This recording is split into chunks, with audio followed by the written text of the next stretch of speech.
Greetings and welcome to the RC Wall Vacuum channel. Today's video we're going to do a little work on the FrankenTruck here, and then we're going to go up and back and give it a test run. So the subject today is going to be suspension and shocks. In my misguided youth, I spent a lot of time on a 250R Honda 3-wheeler and a Yamaha Banshee, both highly modified. The Banshee actually gave me a nice helicopter ride to the trauma center once. But that's another subject. But them vehicles and the snowmobiles I always dealt with, the shocks always consisted of pistons and a valve stack. So I was surprised when you get to these vehicles and there's no valve stacking in there, just a piston. So one of my projects this summer was going to be to pull these Rovan shocks apart and go on the lathe, make some new piston blanks, and go over to the mill with a rotary table and start putting some holes in there and then make some valve stacking out of some nylon or something like that, washers. But as I was digging around, I did find some shocks that actually use valves, and them are made by Matt Olson Designs / MIP out in California. So that's today's subject. We're going to set these things up and take them up on the track and run them a little bit. If I have time, I'll probably do a couple different setups, with different pistons in there, or different valve stacking in there, different springs or something like that. Depends on the time. One thing I am later this year when I get the time is I'm going to stick an analog device's 80XL345 accelerometer onto a PIC microcontroller with some EEPROMs in there, stick it in here and get this to test on the track. And then the whole theory is to try to find if you can use an accelerometer and data logging to find a good sweet spot for your suspension. I'm kind of looking, I'm expecting to see the spike when you first land. And then you should see it damp out real quick without a lot of counter spikes, mean a lot of rebound or something like that. Now whether that data's going to work, I don't know. But I'm going to slap together. I've got a lot of experience with the micros interfacing through like SPI network and stuff like that. So that shouldn't be a problem. Analyzing the data might be a little more involved. I'm not really sure about that, or if it's even going to be any good. So what I'm going to do is I'm just going to take and we'll dive into this box from mod/MIP and see what's in there and slap them together, and then we'll take a trip up to the track and see how it goes. So stick around. Alright, so let's dive into this box and see what we got here.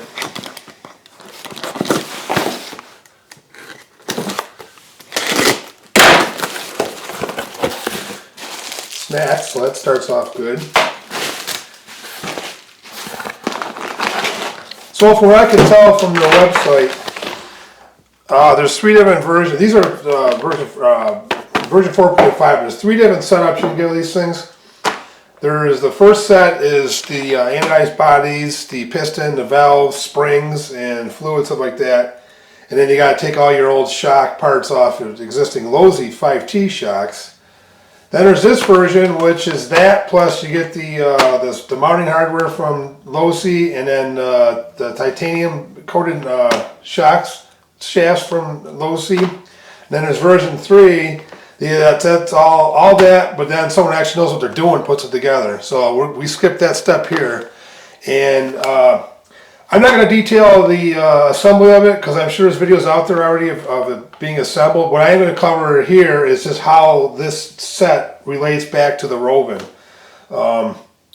These shocks, I believe, are like 7mm. The Rovan has 10mm, so that's why I couldn't use the shocks or the existing shafts from the Rovans. And then the other issue is going to be the shock bottoms, the perches. I don't believe the Rovans are going to fit. I have a set of Fastlane aluminum ones on my Losi. I'll probably strip them off and put them on this and see how that works. If that works, I'll get a new set for the Losi.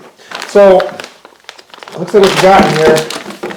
They do supply 30 and 35 weight fluid. I'm going to be going to probably 40 and 45.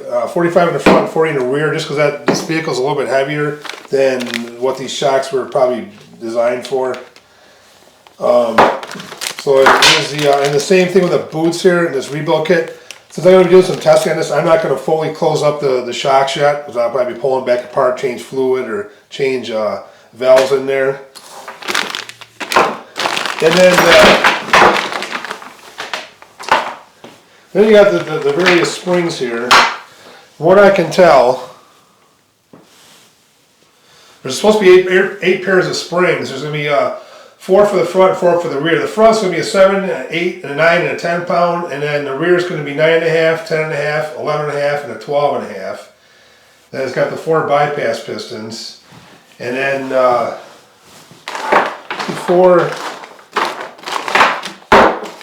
there's the 4 valves, or 4 pistons, and got the valves in there.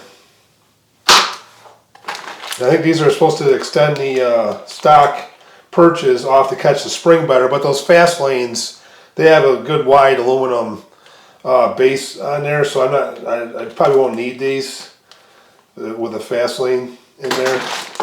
I don't believe they included the bottom perches on this kit. No. Oh, maybe they do. Oh yeah, they do. They got the whole set. Okay, this is part of the middle kit. It comes with all this the Losi stuff. But I'm not going to bother putting those on there. I'm going to put I might put these back on the Losi and then stick the Losi, the fast lanes I have on the Losi, on this particular vehicle. There's definitely a lot bigger difference in performance between this Rovan with a 47cc in there versus that basically stock Losi. So I'll get these things put together and I'll go out and do some testing. And if anything during the assembly, if anything unusual comes up between what your assembly would be between a 5T and this Rovan, I'll interject with that. The assembly of these shocks these mod shocks is real similar to the Losi, like I mentioned, except for the piston and valve assembly. You will need either your stock Losi shock hardware off the shaft, or you're going to have to get this TLR 25 3001 kit, and then if you get the middle package of a mod, they include it in there, which I need because I don't have any shocks that I'm actually stealing parts off of. So you will need to get in the stainless spacer or washer that was on the stock Losi shaft, and get that in there first, and then on the piston there's a recess down in there, and that drops in place on the top of that, and then you got to have it so the mod name is facing up away from the shaft. And after that you put your valve in here. I'm using the browns, which I think are 10,000ths, which are the thickest they supply in this. I'm just starting that end and working my way back, being how this vehicle performs. And after you get that set in there, they got this cupped washer type thing. It's like a spacer, allows the valve to flex. So you drop that down in there, and that centers the valve into that piston and shaft. And then you got to make sure you use the outside washer that was below the nut on the stock Losi setup. Otherwise, you won't get this piston to squeeze down in there tight, and it wobbles a little bit. And I do put a little bit of Loctite on this, trying to keep it off the valve.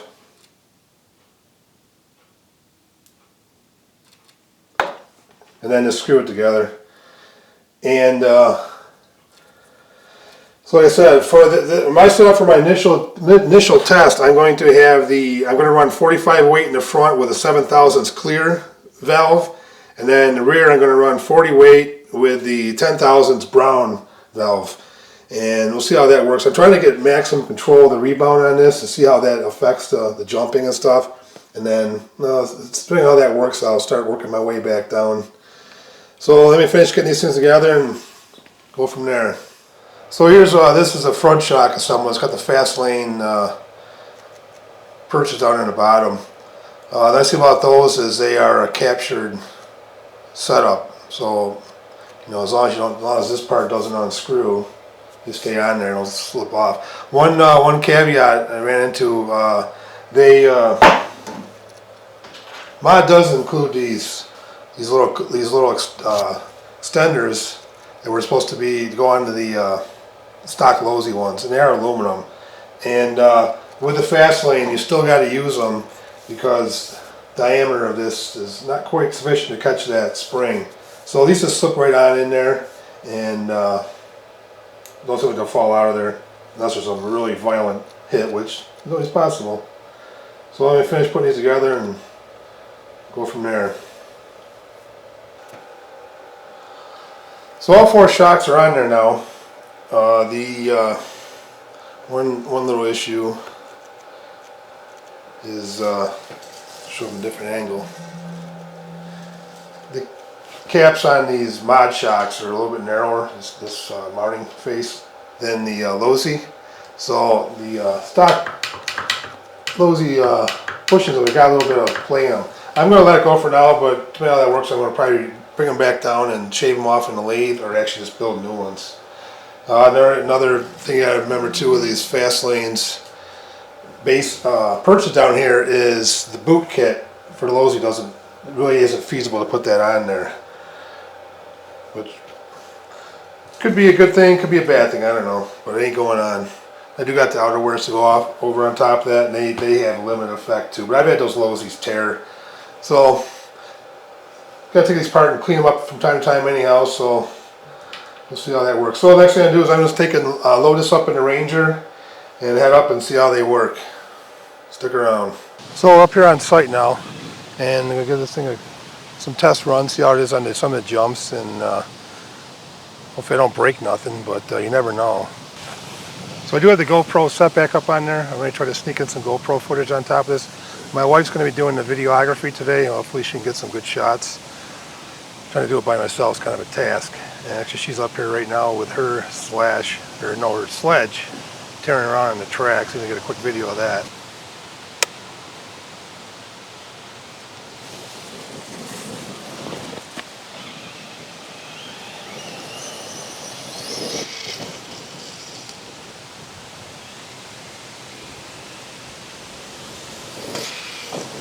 Alright, so let's fire this thing up and make some dust, some noise, and hopefully no sparks or broken parts. Stay tuned.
I hate jumps like that.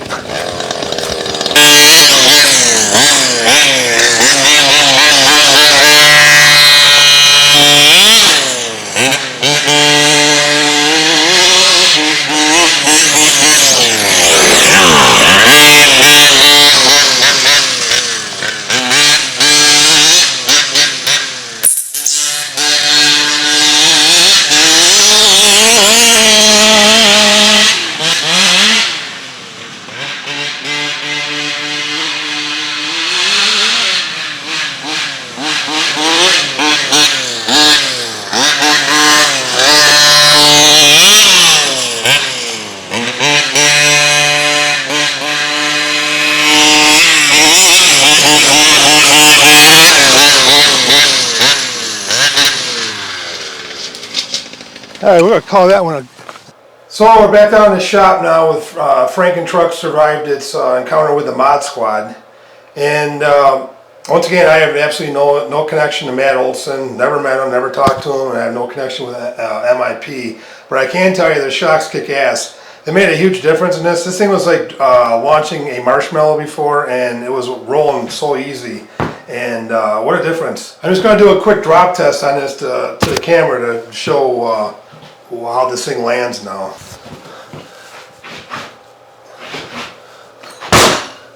I mean, it plants itself really well. And that's why I want that thing to be rigid when it comes down, and it comes back up nice and smooth. Yeah, I mean, it's a fairly heavy truck, and it lands really well. I'm super happy with these shocks. What I ended up putting in it was, I got 45 weight in the front, and I used the 7/1000 cleared valve, and I have a 9-pound, which is the yellow spring on the for the front, and then the rear I have the 35 weight 10/1000, which is the brown valve, and 11.5 pounds spring, which is also happens to be the yellow. And it's a great setup. I don't really plan on changing it. I don't know where I have to need to do any modifications to it. So a big thumbs up to Mod and their shocks. And FrankenTruck's another step to being the ultimate short course truck. I gotta take the time out now to finish welding up the roll cage and get the side mount where to protect the carburetor and air filter and stuff like that. And so I might turn my attention in the next few videos to the Kraken. I have some steering issues with that, and I'll get that sorted out. So, thanks for watching.